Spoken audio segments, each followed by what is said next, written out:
Hello friends, मैं विकास शिक्षा ocean में आप सभी का स्वागत करता हूं। मेरे साथियों, हम इंडियन इकोनॉमी को एमसीक्यूज के माध्यम से पढ़ रहे थे और जिसके तहत हमने इंडियन इकोनॉमी के मेगा सीरीज को लॉन्च किया और इस मेगा सीरीज में आपके 9 क्लासेस कंप्लीट हो चुकी हैं और आज की जो क्लास है वह 10वीं क्लास है और हर एक क्लास में हम 25 क्वेश्चनों को डिस्कस करते हैं और इसी के तहत आप सभी लोगों ने 225 क्वेश्चनों को पूरा कर लिया है मात्र 9 क्लास में। और आज हम 10वीं क्लास के बारे में डिस्कस करेंगे और 225 से 25 और क्वेश्चन यानी 250 क्वेश्चन तक हम डिस्कस आज की क्लास में कर लेंगे। तो मेरे साथियों, जिन्होंने अभी तक भी शिक्षा ओशन को सब्सक्राइब नहीं किया है तो साथियों देर किस बात की है, शिक्षा ओशन को सब्सक्राइब कर लीजिए और बेल आइकन को प्रेस कर दीजिए। मेरे साथियों, शिक्षा ओशन के इस वीडियो के डिस्क्रिप्शन में आपको हमारे फेसबुक, इंस्टाग्राम, टेलीग्राम और ब्लॉग इन सब की लिंक प्राप्त होगी। उस लिंक पर जाकर आप सभी लोग हमारे फेसबुक पेज को लाइक कर सकते हैं, टेलीग्राम चैनल को फॉलो कर सकते हैं, जबकि इंस्टाग्राम चैनल को भी फॉलो कर सकते हैं और हमारे ब्लॉग पर विजिट कर सकते हैं जहाँ पर आपको सभी क्लासेस के पीडीएफ प्रोवाइड करवाए जाते हैं, जिसमें आपको वहाँ पर इकोनॉमिक्स के पीडीएफ, हिस्ट्री के पीडीएफ, ज्योग्राफी के पीडीएफ और आपके एंशिएंट हिस्ट्री के पीडीएफ वहाँ पर अवेलेबल करवा दिए जाएंगे। तो आप एक बार ज़रूर वहाँ पर विजिट कीजिएगा। मेरे साथियों, शिक्षा ओशन का जो यूट्यूब चैनल है, यह यूट्यूब चैनल आपको MPPSC, UPSC, SSC, bank, railway और जितनी भी स्टेट और सेंट्रल गवर्नमेंट के कंपटीशन की एग्ज़ाम होती हैं उन सभी परीक्षाओं की तैयारी करवाता है।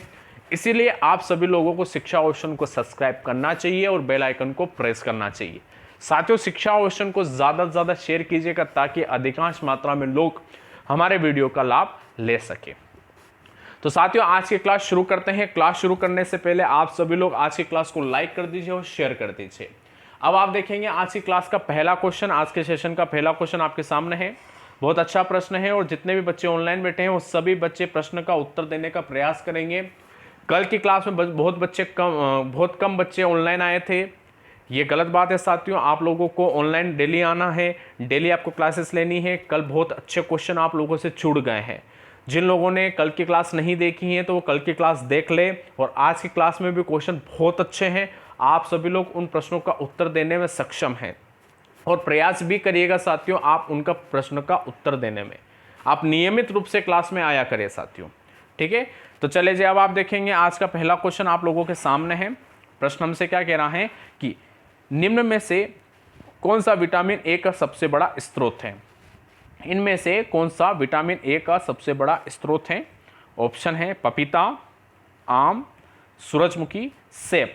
अब इन चारों में से कौन सा सबसे बड़ा स्रोत विटामिन ए का है। आप सभी लोग जल्द कमेंट बॉक्स में आप इसका उत्तर देने का प्रयास कीजिए। क्या विटामिन ए का सबसे बड़ा स्रोत पपीता है, या सबसे बड़ा स्रोत आम है, या सूरजमुखी है, या सेब है। सबसे बड़ा स्रोत कौन सा है। तो मेरे साथियों, विटामिन ए का सबसे बड़ा स्रोत सेब नहीं है, सूरजमुखी नहीं है, पपीता की अगर बात करें तो पपीता भी नहीं है, जबकि राइट आंसर होगा आम। क्या है, आम। 226 का राइट आंसर हो जाएगा बी वाला। विटामिन ए का सबसे बड़ा स्रोत यहाँ पर आम है। ऑप्शन के अकॉर्डिंग हम बोल रहे हैं, ऑप्शन के अकॉर्डिंग हमसे प्रश्न पूछा गया है कि विटामिन ए का सबसे बड़ा स्रोत क्या है, तो आम है। और आम को ही फलों का राजा भी कहते हैं, आप सबको ये भी ज्ञात है, ठीक है। और भारत के फल जो आम जो होते हैं ये विश्व में प्रसिद्ध हैं। पूरे यूरोप में भारत के आमों की मांग होती है, महाराष्ट्र के आमों की मांग होती है। तो बहुत अच्छे आम होते हैं और पूरे वर्ल्ड में भारत के आम प्रसिद्ध हैं, ठीक है। चले साथियों, अब अगले प्रश्न पर हम चलते हैं। प्रश्न क्रमांक 227। प्रश्न क्रमांक 227 भी बहुत अच्छा प्रश्न है। प्रश्न क्या कह रहा है कि निम्न में से कौन सा कथन सही नहीं है। निम्न में से कौन सा कथन सही नहीं है। ऑप्शन ए, चीन दुनिया का सबसे बड़ा आम उत्पादक देश है। ऑप्शन बी, कर्नाटक भारत में सबसे ज्यादा खाद्य उत्पाद राज्य है, खाद्य उत्पाद राज्य है। ऑप्शन सी, हिमाचल प्रदेश भारत में फलों का सबसे बड़ा उत्पादक राज्य है। उसके बाद डी, महाराष्ट्र भारत में केले का सबसे बड़ा उत्पादक राज्य है, ठीक है। तो कौन सा इसमें सही कौन सा कथन गलत है, हमसे ये पूछा जा रहा है, ठीक है। तो आप ए वाला ऑप्शन अगर देखेंगे कि चीन दुनिया का सबसे बड़ा आम उत्पादक देश है, तो आपको ये पता होना चाहिए साथियों कि विश्व में सबसे ज्यादा आम का उत्पादन भारत करता है, न कि चीन करता है। तो राइट आंसर क्या हो जाएगा? ए वाला। तो प्रश्न क्रमांक 27 का राइट आंसर ए है। ठीक है, चले जाए अब अगला प्रश्न का उत्तर आप सभी लोग देने का प्रयास कीजिएगा। बहुत अच्छा प्रश्न है। निम्नलिखित में से किस फल का भारत में सर्वाधिक उत्पादन किया जाता है? वह कौन सा फल है जिसका उत्पादन भारत में सर्वाधिक मात्रा में किया जाता है? ऑप्शन है आम, ऑप्शन है केला, ऑप्शन है सी सेब और ऑप्शन डी अमरूद। तो आप जल्द से जल्द कमेंट में बताइएगा कि भारत में सबसे ज्यादा फल का उत्पादन कौन सा किया जाता है। क्या अमरूद का किया जाता है, सेब का किया जाता है, या केले का किया जाता है, या फिर आम का किया जाता है? तो भारत में सर्वाधिक मात्रा में फल का उत्पादन आम का किया जाता है। किसका? आम का। तो प्रश्न क्रमांक 228 का राइट आंसर हो जाएगा ए वाला, यानी आम। ठीक है मेरे मित्रों, चलो अब अगले प्रश्न पर चलेंगे। अगला प्रश्न भी बहुत अच्छा प्रश्न है साथियों। अगले प्रश्न पर डिस्कस करने से पहले साथियों मैं आपको बता दूं कि बुधवार सुबह 11 बजे से हम करंट अफेयर्स के लाइव क्लास शुरू कर रहे हैं, और इस लाइव क्लास के करंट अफेयर्स में हम न्यूज़पेपर को एनालिसिस करेंगे। जितने भी न्यूज़पेपर हैं उन न्यूज़पेपर की कटिंग्स में आप सबके सामने लेके आऊँगा, और फिर उन न्यूज़पेपर की कटिंग्स को हम डिस्कस करेंगे। लाइव रहेगा, तो आप सभी लोग बुधवार 11 बजे ऑनलाइन रहेगा। नियमित रूप से आप सभी लोग ऑनलाइन रहना और आप लोग स्टडी करना करंट अफेयर्स की। फिर हम बहुत जल्द उसके पश्चात आपके एमसीक्यूज की करंट अफेयर्स की श्रृंखला भी शुरू करेंगे। ठीक है साथियों, चलो अब प्रश्न क्रमांक 229 की बात करें। प्रश्न क्रमांक 229 हमसे क्या कह रहा है, तो ध्यानपूर्वक हम देखेंगे। प्रश्न क्रमांक 229 कह रहा है कि निम्न में से कौन सा कथन केले के बारे में सही नहीं है? विश्व का निम्न में से कौन सा कथन केले के बारे में आपका सही नहीं है? तो ऑप्शन ए की बात करें तो भारत विश्व का सबसे बड़ा उत्पादक है केले का। दूसरा, इसमें 27% कार्बोहाइड्रेट होता है। ऑप्शन सी, तमिलनाडु इसका सबसे बड़ा उत्पादक होता है। ऑप्शन डी, आम्रपाली केले की बेहतरीन किस्म होती है। ठीक है, हमसे पूछा गया कि केले से संबंधित कुछ जानकारी हम आप लोगों को सामने रख रहे हैं, अब उनमें से कौन सा कथन गलत है। ठीक है, तो एक एक कथनों की हम चर्चा करते हैं। तो भारत विश्व का सबसे बड़ा उत्पादक है, तो साथियों ये कथन बिल्कुल आपका सही है, किंतु हमें क्या निकालना है? सही नहीं है, यानी गलत कथन निकालना है। तो ए वाला तो हो नहीं सकता।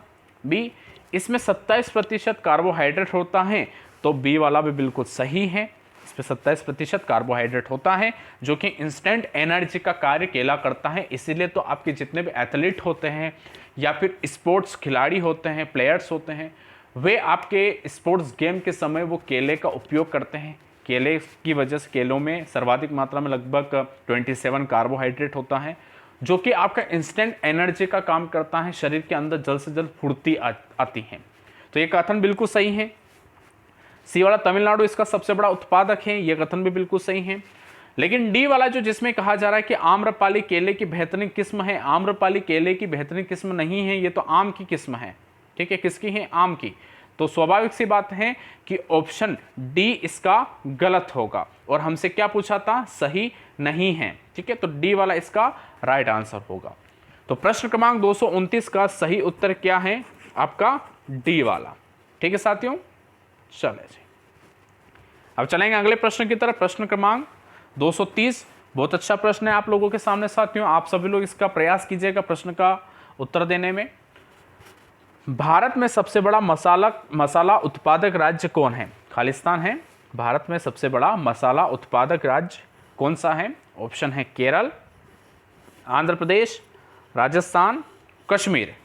कौन भारत में सबसे ज़्यादा मसाले का उत्पादन करता है? आप लोगों के सामने मात्र 10 सेकंड का समय है। इस 10 सेकंड के अंदर आप लोगों को बताना, जितने भी ऑनलाइन स्टूडेंट बैठे हैं सभी लोग इसका उत्तर देंगे कि भारत में सबसे ज़्यादा मसाले का उत्पादन कौन सा राज्य करता है। क्या केरल करता है, आंध्र प्रदेश करता है, राजस्थान करता है, या कश्मीर करता है? ठीक है, चलो जी शुरू हो जाइए।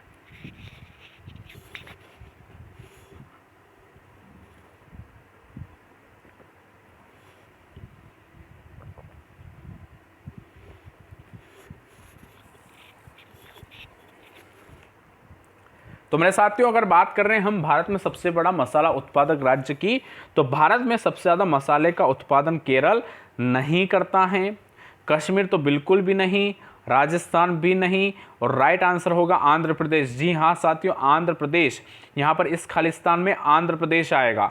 आंध्र प्रदेश भारत में सबसे बड़ा मसाला उत्पादक राज्य है। तो प्रश्न क्रमांक 230 का सही उत्तर बी वाला यानी आंध्र प्रदेश होगा। ठीक है मेरे साथियों, चलो अगले प्रश्न पर हम चलते हैं। अगले प्रश्न पर चलने से पहले साथियों, जिन्होंने अभी तक भी इस वीडियो को, इस क्लास को लाइक नहीं किया है, वो लाइक करो और क्लास को शेयर करो। लाइक और शेयर करने में कंजूसी आपकी तरफ से बिल्कुल भी नहीं होनी चाहिए। हम आप सबके लिए प्रयास कर रहे हैं, हमें बदले में सिर्फ और सिर्फ आपका सहयोग चाहिए। आपका सहयोग हमें मनोबल, यानी हमारे मनोबल को बढ़ाता है।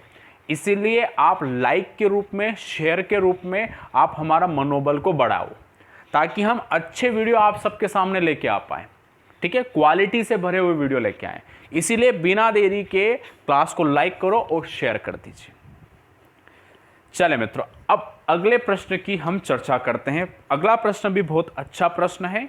आप सभी लोग इस प्रश्न का उत्तर देने का भी प्रयास कीजिएगा, और ऐसे प्रश्न आपके परीक्षाओं में सामान्यतः बनते भी हैं, पूछे भी जाते हैं। ठीक है, प्रश्न हमसे क्या कह रहा है कि निम्नलिखित में से कौन भारत में सबसे बड़ा नहर संचित राज्य है? भारत का सबसे बड़ा नहर संचित, यानी जहां पर आपके नहरों के माध्यम से सिंचाई सर्वाधिक मात्रा में होती है। तो option A Haryana, option B Rajasthan, option C Uttar Pradesh और ऑप्शन डी पंजाब। किस राज्य में आपके सबसे ज़्यादा नहरों के माध्यम से सिंचाई की जाती है? ठीक है, तो साथियों आप सब लोग कमेंट में इसका उत्तर तुरंत दीजिए कि राइट आंसर हरियाणा होगा, राजस्थान होगा, उत्तर प्रदेश होगा या पंजाब होगा। 5 सेकंड का समय है साथियों आप लोगों के सामने।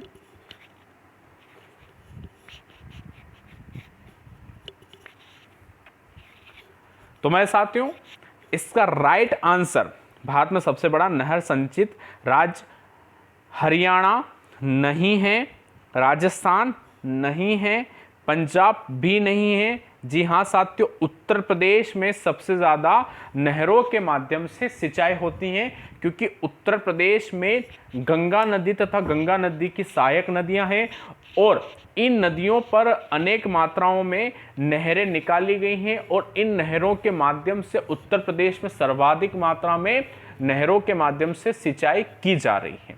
ठीक है, तो याद रखिएगा उत्तर प्रदेश इसका राइट आंसर होगा। एरिया वाइज देखा जाए तो एरिया वाइज भी वह बड़ा है, पॉपुलेशन वाइज भी वह बड़ा है, और वहाँ पर नदियों में जलोढ़ मिट्टी है, तो जलोढ़ मिट्टी के आधार पर उत्पादन अधिक होता है, तो इसलिए वहाँ पर नहरों के माध्यम से आपका सिंचाई ज़्यादा हो रही है। ठीक है साथियों, तो प्रश्न क्रमांक 231 का राइट आंसर सी वाला होगा। अब चलेंगे अगले प्रश्न पर। प्रश्न क्रमांक 232, कौन से 3 राज्य भारत में खाद्यान्न के शीर्ष 3 उत्पादक हैं? ठीक है, आपके सामने 3 राज्यों के ऑप्शन हैं। अब प्रश्न हमसे ये पूछा गया है कि वह कौन से 3 राज्य हैं जो खाद्यान्न, जो फसलें होती हैं उनके उत्पादन के लिए शीर्ष स्थान पर हैं। तो ऑप्शन ए है यूपी यानी उत्तर प्रदेश, पंजाब, मध्य प्रदेश। बी वाला ऑप्शन है पंजाब, यूपी, मध्य प्रदेश। ठीक है, या फिर सी वाला ऑप्शन है मध्य प्रदेश, यूपी, पंजाब, और डी वाला ऑप्शन है यूपी, गुजरात और मध्य प्रदेश। तो मेरे साथियों इसका राइट आंसर क्या होगा? प्रश्न क्रमांक 232 का सही उत्तर क्या होगा? आप सभी लोग प्रयास करें और कमेंट में उत्तर देने का प्रयास करिए आप सभी लोग।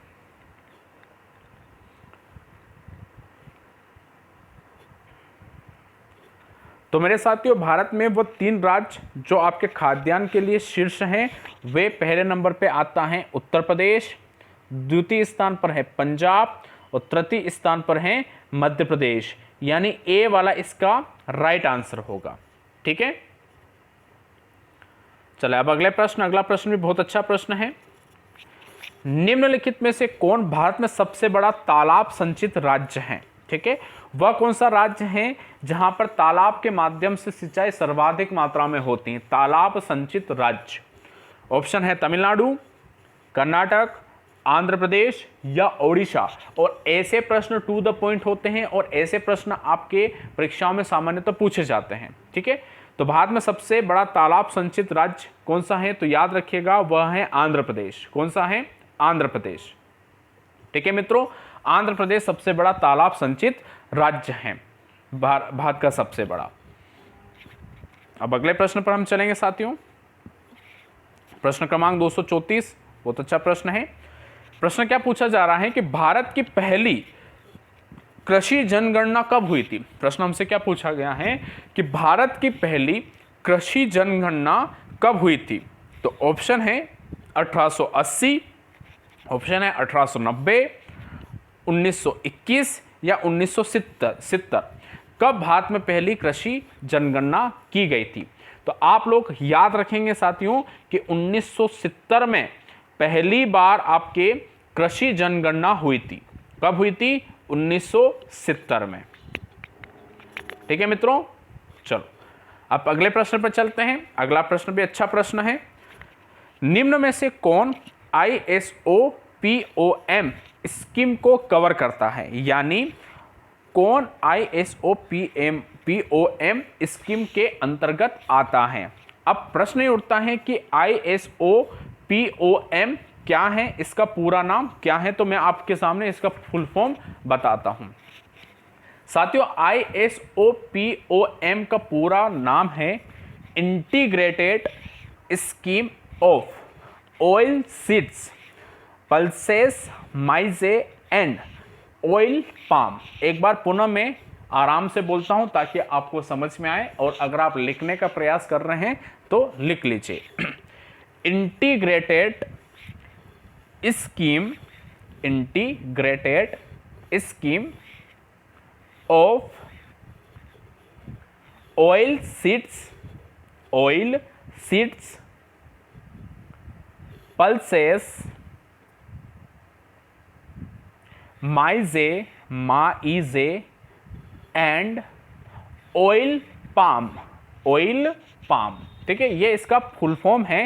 ये एक प्रकार की स्कीम है जिसके अंतर्गत तिलहन, दलहन और मक्का, इन सब के उत्पादन को बढ़ाने का लक्ष्य रखा गया है। ठीक है, तो ISO POM स्कीम तिलहन, दलहन और मक्का इन सबको कवर करती है, यानी ये सभी इस स्कीम के अंतर्गत आते हैं। ठीक है, तो प्रश्न क्रमांक 235 का राइट आंसर कौन सा होगा साथियों? क्योंकि तिलहन भी आ रहा है, दलहन भी आ रहा है, मक्का भी आ रहा है, तो राइट आंसर होगा इसका उपरोक्त सभी। ठीक है, उपरोक्त सभी इसका राइट आंसर होगा। ठीक है मित्रों, चले साथियों अब अगले प्रश्न पर हम चलते हैं। अगला प्रश्न भी अच्छा प्रश्न है साथियों। प्रश्न क्या कह रहा है कि नवीनतम जारी यानी नई रूप से जारी CSR 43 किस फसल का बीज है? यानी एक फसल के बीज का खोज हुई या उसका निर्माण हुआ, और उस फसल की बीज की किस्म का नाम है CSR 43।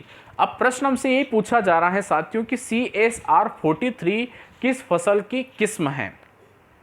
तो चाय, गेहूं, चावल, मक्का, इसमें से राइट आंसर क्या हो सकता है? क्या यह चाय की नई किस्म है, या गेहूं की नई किस्म है, या चावल की नई किस्म है, या मक्के की नई किस्म है? आपको क्या लगता है साथियों? आप जरा कमेंट करके मुझे बताओ कि राइट आंसर इसका क्या हो सकता है। जल्द से जल्द कमेंट करके बताइएगा।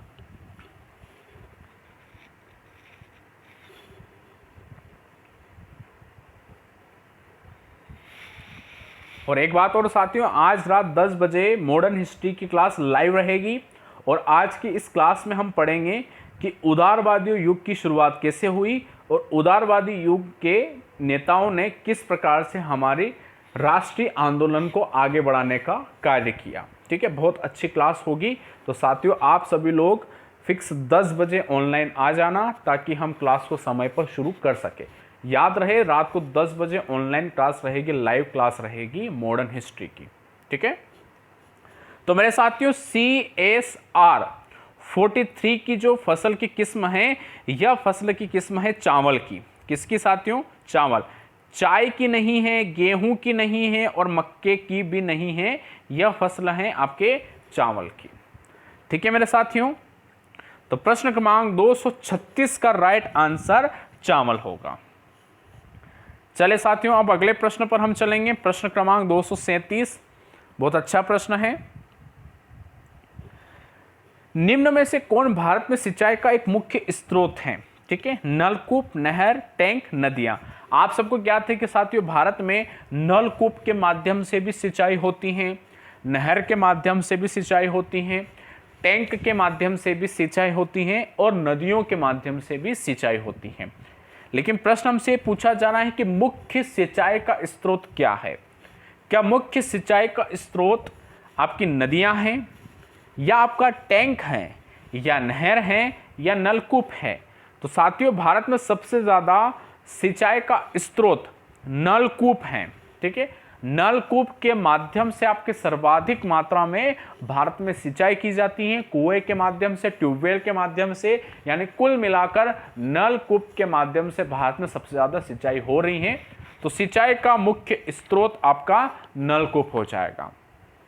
ठीक है मित्रों, तो प्रश्न क्रमांक 237 का राइट आंसर हो जाएगा ए वाला। अब चलते हैं अगले प्रश्न पर साथियों। अगला प्रश्न आपका बहुत अच्छे से इंतजार कर रहा है। अगला प्रश्न क्या कहता है कि निम्न में से किसे भारत में सामुदायिक विकास कार्यक्रमों का जनक माना जाता है? भारत में सामुदायिक विकास जो कार्यक्रम है, उन कार्यक्रम का जनक किसे माना गया है? तो विनोबा भावे को, बिंदेश्वर पाठक को, डॉक्टर अंबेडकर को, या SK डे को? कौन आपके राइट आंसर है? कौन आपके सामुदायिक विकास कार्यक्रम के जनक माने जाते हैं? तो साथियों प्रश्न बहुत अच्छा है, टू द पॉइंट है, याद रखिएगा। उनका नाम है SK डे। SK डे को सामुदायिक विकास कार्यक्रम का क्या माना गया है? जनक माना गया है। तो प्रश्न क्रमांक 238 का राइट आंसर डी वाला होगा। अगले प्रश्न पर हम चलेंगे साथियों। अगला प्रश्न बहुत अच्छा प्रश्न। निम्नलिखित में 3 भारतीय राज्यों में से कहां देश में सबसे कम गरीब आबादी है? भारत में वह 3 राज्य कौन से हैं जहां पर सबसे कम गरीब आबादी है? तो ऑप्शन ए केरल, हिमाचल प्रदेश और पंजाब। ऑप्शन बी पंजाब, दिल्ली और हिमाचल प्रदेश। ऑप्शन सी सिक्किम, केरल और गुजरात। ऑप्शन डी महाराष्ट्र, केरल और हरियाणा। वह कौन से 3 राज्य हैं जहां पर आपके गरीबी की आबादी कम है?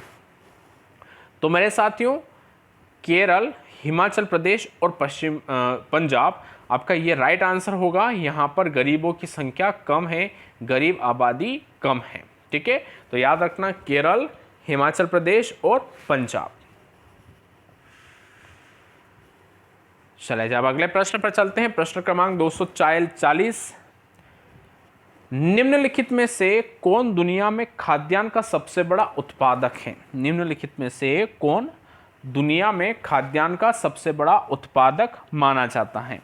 भारत, चीन, संयुक्त राज्य अमेरिका या ब्राजील? विश्व में सबसे ज़्यादा खाद्यान्न का सबसे बड़ा उत्पादक कौन है? तुरंत आप सभी लोग बिना देरी के इस प्रश्न का उत्तर देने का प्रयास करें, सभी लोग।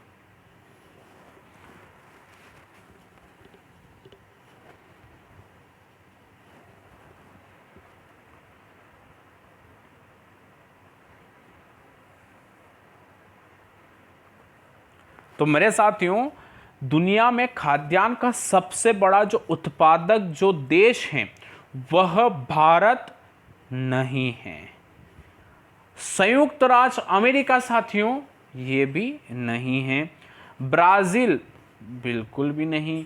चीन सही कहा। ठीक है, चीन आपके सबसे बड़ा खाद्यान्न का सबसे बड़ा उत्पादक देश है। तो प्रश्न क्रमांक 240 का सही उत्तर कौन होगा? चीन होगा। ठीक है मित्रों, चलिए साथियों, तो मेरे साथियों अब अगले प्रश्न पर चलते हैं। अगले प्रश्न पर चलने से पहले जिन मित्रों ने अभी तक इस क्लास को लाइक नहीं किया है साथियों, क्लास को लाइक करो, क्लास को शेयर करो, शिक्षा ओशन को सब्सक्राइब करना है, बेल आइकन को प्रेस करना है। लाइक और शेयर में कंजूसी नहीं होनी चाहिए।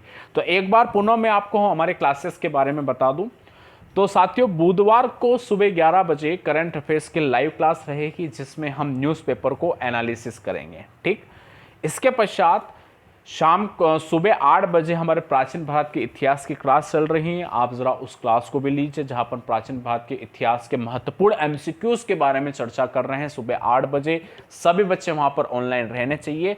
रात को 10 बजे हम लाइव रहते हैं मॉडर्न हिस्ट्री के लिए, और मॉडर्न हिस्ट्री को हम लाइव पढ़ रहे हैं रात को 10 बजे। ठीक है मित्रों, चले जी अब चलते हैं अगले प्रश्न की तरफ। प्रश्न क्रमांक 241 बहुत अच्छा प्रश्न है। शून्य आधारित बजट क्या है? शून्य आधारित बजट क्या है? तो ऑप्शन है अनंत घाटे की वित्त व्यवस्था, ऑप्शन बी है अनुत्पादक उत्पादन में कोई कमी नहीं, ऑप्शन सी हर बार नए बजट की तैयारी, और ऑप्शन डी इनमें से कोई नहीं। प्रश्न क्या पूछा गया है? शून्य आधारित बजट क्या होता है? ठीक है, नाम से पता चल रहा है साथियों, शून्य यानी बजट में पूर्व में या कोई आपके उधार को नहीं रखना। बजट में किसी प्रकार से कोई उधार को नहीं रखना। बजट पूर्ण रूप से नया होना चाहिए। नए बजट को आपका कहा जाता है शून्य आधारित बजट। क्या कहा जाता है? शून्य आधारित, मतलब कि वापस से शुरू करना। नाम से पता चल रहा है वापस से शुरू करना। ठीक है, शून्य आधारित बजट। तो क्या कहा? नया बजट। तो ऑप्शन सी वाला आपको क्या दिख रहा है? हर बार नए बजट की तैयारी।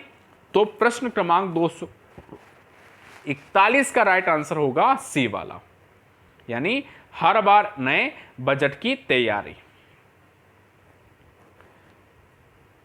चले साथियों, अब अगले प्रश्न पर चलेंगे। प्रश्न क्रमांक 242 बहुत अच्छा प्रश्न है। प्रश्नों को ध्यानपूर्वक देखिएगा क्योंकि इस प्रश्नों को आधा मैं समझाऊंगा और आधा आप लोगों को बताना है। ठीक है, प्रश्न क्या कहा जा रहा है? ब्रेटन वुड्स जुड़वा किसे कहा जाता है? ब्रेटन वुड्स जुड़वा किसे कहा जाता है?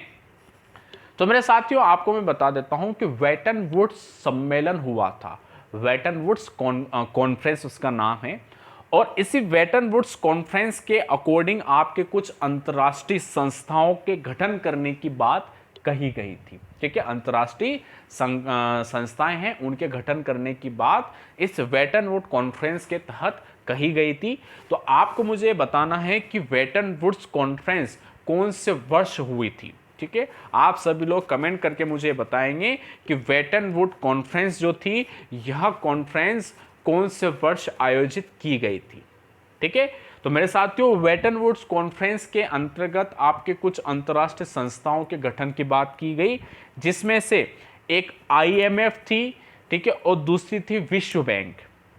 कौन था? IMF, और दूसरा है विश्व बैंक। ठीक है, तो ऑप्शन ए इसका बिल्कुल राइट आंसर होगा, IMF और विश्व बैंक। तो प्रश्न क्रमांक 242 का राइट आंसर होगा ए वाला। ठीक है, आप सभी लोग मुझे जरा ये बताइएगा कि IMF और जो आपका विश्व बैंक है, ठीक है, IMF का और विश्व बैंक का मुख्यालय कहाँ स्थित है? मुझे कमेंट करके ये भी बताओ। IMF और विश्व बैंक का मुख्यालय कहाँ स्थित है? इस मुख्यालय की जानकारी आप मुझे कमेंट बॉक्स में दीजिए ताकि मैं देख सकूं कि आपको कितना आता है। ठीक है, चलेंगे अगले प्रश्न की तरफ। अगला प्रश्न बहुत अच्छा प्रश्न है। भारत में औद्योगिक वित्त का शीर्ष संगठन कौन सा है? भारत में औद्योगिक वित्त का शीर्ष संगठन कौन सा है, हमसे पूछा गया है। तो ऑप्शन है सेबी, ऑप्शन बी है RBI, ऑप्शन सी है IFCI, और ऑप्शन डी है IDBI। इन सब के फुल फॉर्म अगर मैं बताऊं तो सेबी का फुल फॉर्म क्या होता है? Security exchange board of India. SEBI का पूरा नाम क्या है?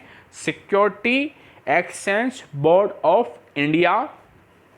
RBI का फुल फॉर्म होता है reserve bank of India. RBI का full form reserve bank of India.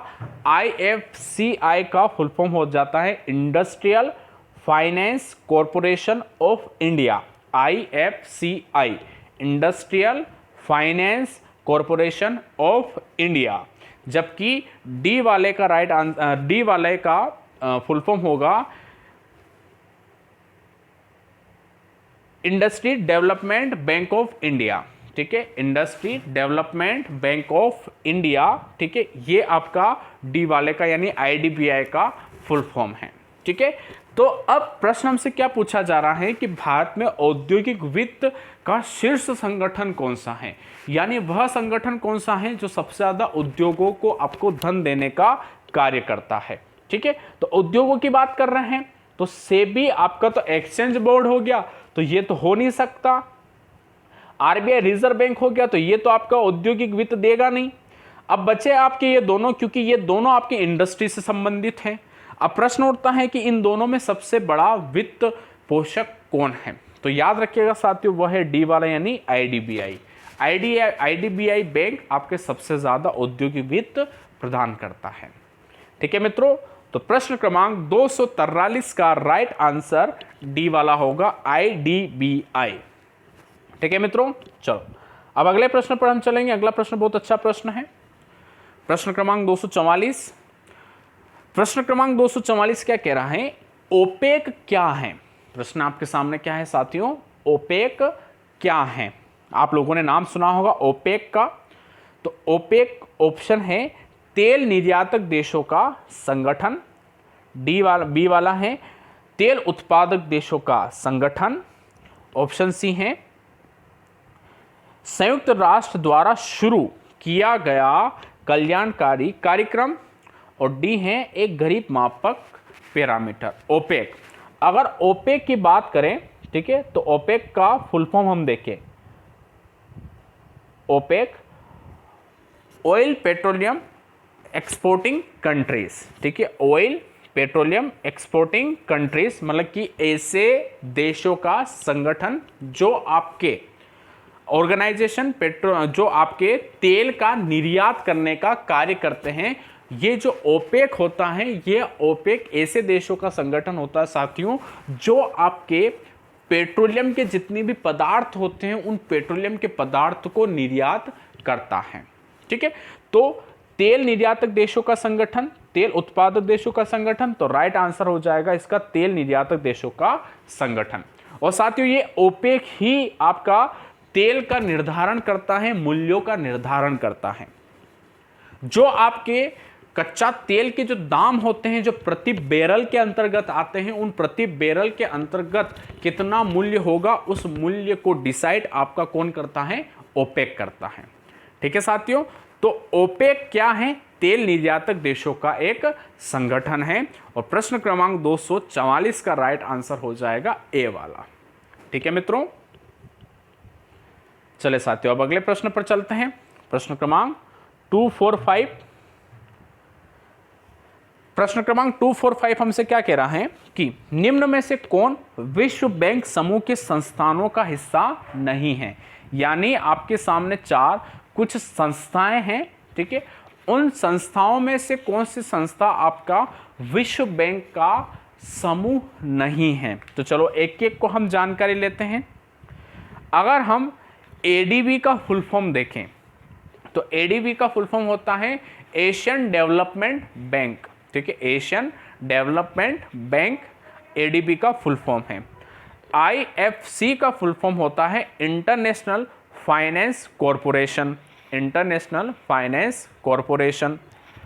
ICSID का पूरा फुल फॉर्म होता है international centre for settlement of investor dispute. एक बार पुनः आपको मैं बताता हूं साथियों, international centre for settlement of investment dispute, ये आपका ICSID का फुल फॉर्म है। IDA का फुल फॉर्म होता है international development association, international development association. अब प्रश्न हमसे ये पूछा गया कि कौन विश्व बैंक का समूह नहीं है। तो साथियों IFS, ICSID और IDA ये तीनों आपके वर्ल्ड बैंक के समूह हैं, ठीक है। किंतु ADB जो है, यह ADB एशियाई देशों का एक बैंक है, एशियाई डेवलपमेंट बैंक इसका नाम है। तो यह विश्व बैंक के अंतर्गत नहीं आता है, यह एक स्वतंत्र संस्था है। तो प्रश्न क्रमांक 245 का राइट आंसर ए वाला होगा, ठीक है मेरे मित्रों। चले साथियों, अब अगले प्रश्न पर हम चलेंगे। अगला प्रश्न भी बहुत अच्छा प्रश्न है। प्रश्न क्रमांक 6, निम्न में से कौन प्रधानमंत्री कृषि सिंचाई योजना के बारे में सही नहीं है, ठीक है। यानी एक कथन ऐसा है जो आपके प्रधानमंत्री कृषि सिंचाई योजना के बारे में गलत है। तो 3 सही हैं और एक गलत है, जरा देखते हैं वह कौन सा गलत है। तो उससे पहले हम चारों कथनों को पढ़ लेते हैं, ठीक है। तो पहला कथन यानी ए वाला कथन हमसे कहता है इसका डिजाइन सिंचाई आपूर्ति श्रृंखला के समाधान का अंत करने के लिए बनाया गया है, ठीक है। सिंचाई आपूर्ति श्रृंखला के समाधान का अंत करने के लिए बनाया गया है। बी, इसकी पंच लाइन, ठीक है, यानी इसकी जो थीम है या पंच लाइन जो है वह है हर किसान को पानी। सी वाला ऑप्शन या सी वाला कथन हमसे ये कह रहा है कि प्रधानमंत्री कृषि सिंचाई योजना 50,000 करोड़ रुपए के पंचवर्षीय परिव्यय के बजट के साथ इसे देश भर में लागू करने के लिए अनुमोदित किया गया है। डी वाला ऑप्शन हमसे कहता है 1 जुलाई 2015 को कैबिनेट द्वारा इसे अनुमति प्रदान किया था, ठीक है। 4 कथन आपको प्रदान किए गए हैं प्रधानमंत्री कृषि सिंचाई योजना के तहत। अब इन चारों में से कौन सा कथन गलत है, तो जरा हम उसका चुनाव करते हैं। तो मेरे साथियों ए ऑप्शन जो है, यह ए ऑप्शन क्या कह रहा है कि ये जो प्रधानमंत्री कृषि सिंचाई योजना है ना, ये आपके सिंचाई आपूर्ति श्रृंखला में जितने भी अपवाद थे या फिर जितनी भी कठिनाई थी उनके समाधान के रूप में इसको लाया गया। तो ये कथन बिल्कुल सही है। डी वाले ऑप्शन पे चलेंगे कि 1 जुलाई 2015 को कैबिनेट द्वारा इसे अनुमोदित किया था। तो ये कथन भी बिल्कुल सही है साथियों कि कैबिनेट ने 1 जुलाई 2015 को इस प्रधानमंत्री कृषि सिंचाई योजना को उन्होंने स्वीकृति प्रदान की थी। ये कथन बिल्कुल सही है। और ये कथन भी बिल्कुल सही है कि प्रधानमंत्री कृषि सिंचाई योजना के लिए 50,000 करोड़ रुपए का फंड बनाया गया है। यह कथन भी बिल्कुल सही है। किंतु प्रधानमंत्री कृषि सिंचाई योजना की पंच लाइन अगर हम देखें तो प्रधानमंत्री कृषि सिंचाई योजना की पंच लाइन कुछ इस प्रकार है, हर खेत को पानी, ठीक है। क्या है? हर खेत को पानी। जबकि यहाँ पर बताया है कि हर किसान को पानी, किसान की जगह यहाँ पर क्या आना चाहिए था? खेत आना चाहिए था, ठीक है। तो पंचलाइन इसकी सही हो जाती, हर खेत को पानी। तो इस अनुसार से बी वाला कथन आपका गलत है। तो राइट आंसर हो जाएगा बी वाला, ठीक है। जबकि पंचलाइन क्या है? हर खेत को पानी। तो प्रश्न क्रमांक 246 का राइट आंसर हो जाएगा बी वाला, ठीक है साथियों। चलो अब अगले प्रश्न पर चलते हैं। प्रश्न क्रमांक 247 बहुत अच्छा प्रश्न है। निम्न में से कौन से कथन नई विनिर्माण नीति के बारे में सत्य हैं? ठीक है, वो कौन सा कथन है जो आपके जो नई विनिर्माण नीति बनी है उस विनिर्माण नीति के बारे में सही है? तो पहला कथन, सरकार ने इसे 4 नवंबर 2011 को अधिसूचित किया था। इस विनिर्माण नीति को उन्होंने 4 नवंबर 2011 को अधिसूचित किया था। दूसरा कथन कहता है इसका लक्ष्य 2020 तक जीडीपी में विनिर्माण क्षेत्र के योगदान को 30% करना है। तीसरा है 1 दशक में 100 मिलियन रोजगारों का निर्माण करना है। तो विनिर्माण नीति के बारे में कौन सा सही कथन है? तो मैं आपको बता दूं साथियों कि पहला जो कथन है ये कथन बिल्कुल सही है कि 4 नवंबर 2011 को अधिसूचित किया था, ठीक है। किंतु आपका जो दूसरा कथन है, ये दूसरा कथन गलत है कि इसका योगदान 30% करना था 2020 तक। ये कथन गलत है। जबकि तीसरा कथन बिल्कुल सही है, जहां पर कहा था कि 100 मिलियन रोजगारों का निर्माण करना 1 दशक में यानी 10 सालों में इसका उद्देश्य था। ये कथन बिल्कुल सही है। तो इस अनुसार से पहला कथन और तीसरा कथन सही है, तो बी वाला इसका राइट आंसर होगा। ठीक है साथियों, तो प्रश्न क्रमांक 247 का राइट आंसर कौन सा हो गया? बी वाला। अब चलते हैं अगले प्रश्न की तरफ। निम्न में कौन मेक इन इंडिया कार्यक्रम से संबंधित नहीं है? निम्न में से कौन मेक इन इंडिया कार्यक्रम से संबंधित आपका नहीं है? तो नई प्रक्रिया, नई कल्याणकारी योजनाएं, नई बुनियादी ढांचे और नई सोच। प्रश्न क्या है कि मेक इन इंडिया कार्यक्रम से संबंधित नहीं है। तो मेरे साथियों याद रखिएगा, नई प्रक्रिया ये आपके मेक इन इंडिया कार्यक्रम से संबंधित हैं, नई बुनियादी ढांचा ये भी संबंधित है, नई सोच ये भी है, नई कल्याणकारी योजना ये शब्द आपके इस कार्यक्रम के अंतर्गत नहीं आता है। तो प्रश्न क्रमांक 248 का राइट आंसर हो जाएगा बी वाला।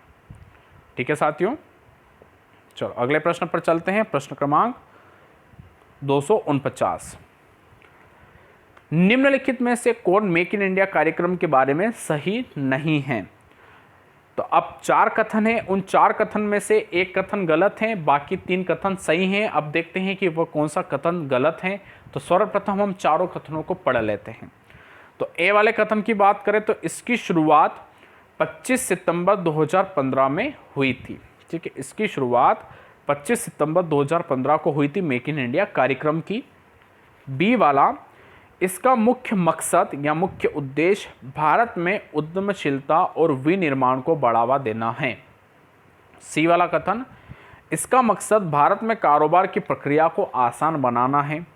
ऑप्शन डी, इस कार्यक्रम का प्रतीक शेर है। ठीक है, अब देखते हैं इनमें से कौन सा कथन गलत है। तो मेरे साथियों, इस कार्यक्रम का प्रतीक शेर है, ये हम सबको पता है, तो ये कथन तो आपका सही है। सी वाला, इसका मकसद भारत में कारोबार की प्रक्रिया को आसान बनाना, ये कथन भी बिल्कुल सही है साथियों, कि प्रक्रिया को आसान बनाना है। ऑप्शन बी की बात करेंगे तो इसका मकसद भारत में उद्यमशीलता और विनिर्माण को बढ़ावा देना है, तो ये कथन भी आपका सही है। किंतु ए वाला कथन गलत है, जहां पर बात की जा रही है कि इसकी शुरुआत 25 सितंबर 2015 को हुई थी। साथियों 25 सितंबर 2015 को नहीं, 25 सितंबर 2014 को इस कार्यक्रम की शुरुआत की गई थी। जबकि यहाँ पर क्या बताया है 15, और हमें क्या लिखना था, क्या ढूंढना था, सही नहीं। तो ऑप्शन ए वाला आपका सही नहीं है। तो राइट आंसर कौन सा हो जाएगा? ए वाला। ठीक है, तो प्रश्न क्रमांक 249 का राइट आंसर हो गया ए वाला। चले जी, अब चलते हैं आज की क्लास के आखिरी प्रश्न की ओर। प्रश्न क्रमांक 250। प्रश्न क्रमांक 250 क्या कहता है? चेन्नई बेंगलुरु, प्रश्न है चेन्नई बेंगलुरु औद्योगिक कॉरिडोर को की मदद से पूरा किया गया है, यानी वह कौन सा देश है जिस देश की मदद से चेन्नई बेंगलुरु औद्योगिक कॉरिडोर को बनाया गया है। ठीक है, तो आप सभी लोग इस प्रश्न का उत्तर कमेंट बॉक्स में देने का प्रयास कीजिए। आप लोगों के सामने मात्र 10 सेकंड है, तो तुरंत आप सभी लोग इसका उत्तर दीजिए। मेरे साथियों आप उत्तर दीजिए। इतने में आपको मैं बता दूं कि बुधवार 11 बजे से हम करंट अफेयर्स की क्लास शुरू कर रहे हैं। रात को 10 बजे अभी खाना वाना खा के तुरंत 10 बजे आप सबको ऑनलाइन आना है, जिसमें हम मॉडर्न हिस्ट्री को पढ़ने वाले हैं।